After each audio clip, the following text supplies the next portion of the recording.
Sore Bapak Guru. Perkenalkan, nama saya Manuel Sraid dari kelas 11 2. Di sini saya akan menceritakan peristiwa sejarah Rengas Dengklok.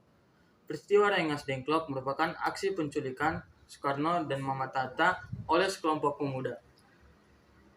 Beberapa pemuda yang terlibat seperti antara lain Soekarni, Bikana, dan Chairul Saleh. Mereka semua merupakan anggota dari Perkumpulan Menteng 31. Jiwa pahlawan mereka tergerak setelah berdiskusi dengan Ibrahim, gelar Datuk Tun Malaka, yang tergabung dalam gerakan bawah tanah. Pada 16 Agustus 1945, Soekarno bersama dengan Fatmawati dan anaknya Guntur Soekarno Putra yang saat itu berusia 9 bulan dan Muhammad Hatta dibawa ke Rengas Dengklok oleh Sudanto Singgi, yaitu seorang anggota PETA dan sejumlah pemuda lainnya. Di Rengas Dengklok, Karawang, para pemuda mendesak Soekarno dan Muhammad Hatta untuk segera memproklamasikan kemerdekaan Republik Indonesia. Soekarno dan Hatta menolak tuntutan tersebut. Sebelumnya telah ada kesepakatan antara golongan muda dan tua, atau golongan tua seperti Soekarno-Hatta dan Ahmad Subarjo, dengan golongan muda mengenai waktu yang tepat untuk melaksanakan proklamasi kemerdekaan Republik Indonesia. Namun para pemuda tetap mendesak Soekarno dan Hatta untuk segera memproklamasikan kemerdekaan Indonesia. Meskipun menghadapi desakan, Soekarno dan Hatta tetap tidak mengubah pendiriannya.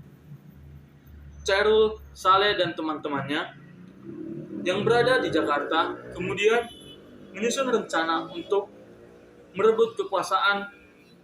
Namun rencana mereka yang disusun tidak berhasil karena semua anggota PETA tidak mendukungnya. Tujuan para pemuda membawa Soekarno dan Hatta sebenarnya memiliki maksud yang baik, agar Soekarno dan Muhammad Hatta tidak terpengaruh oleh Jepang. Berita yang menyebutkan bahwa Jepang akan menyerah kepada sekutu telah terdengar.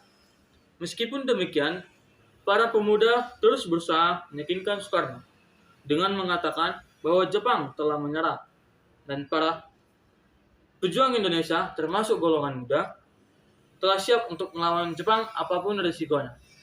Setelah peristiwa Rengas Dengklok menuju ke peristiwa proklamasi. Dari Rengas Dengklok, Soekarno dan Muhammad Hatta dijemput dan dibawa ke Jakarta. Setelah di Jakarta, mereka akan menyusun proklamasi di salah satu rumah orang Jepang, yaitu Laksamana Maeda. Di sana mereka menyusun proklamasi dan diketik oleh Sayuti Medik. Setelah teks proklamasi sudah siap dan siap untuk dibacakan, mereka pun berdiskusi untuk tempat di mana dibacakan. Setelah mereka berdiskusi, mereka setuju agar dibacakannya proklamasi di rumah Soekarno. Karena pada saat itu Jepang sudah mengetahui bahwa di sana di lapang Nikada akan dibacakan proklamasi. Tetapi Jepang tidak mengetahui bahwa proklamasi akan dibacakan di rumah Soekarno di Jalan Pegangsaan Timur nomor 56. Pada tanggal 17 Agustus 1945, proklamasi pun dibacakan oleh Soekarno di Jalan Pegangsaan Timur nomor 56.